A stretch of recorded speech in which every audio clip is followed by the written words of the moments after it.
আমাদের দেশে বছর জুড়ে বাড়তে থাকে স্বর্ণের দাম, কিন্তু এটি কি কোনো ধোঁকা? চলুন তো খুঁজে দেখা যাক।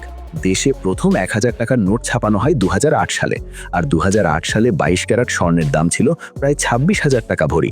অর্থাৎ আপনি ২০০৮ সালে ২৬টি ১,০০০ টাকার নোট দিলেই পেতেন ১ ভরি স্বর্ণ।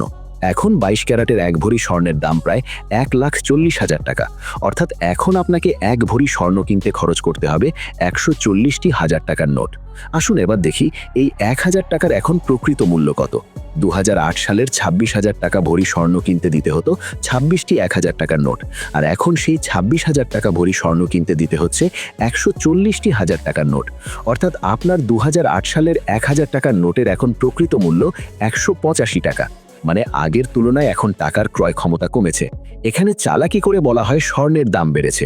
স্বর্ণ এক ভরি আছে, কিন্তু ২৬টি ১,০০০ টাকার নোট থেকে সেটা বেড়ে ১৪০টি হাজার টাকার নোটে পরিণত হয়েছে।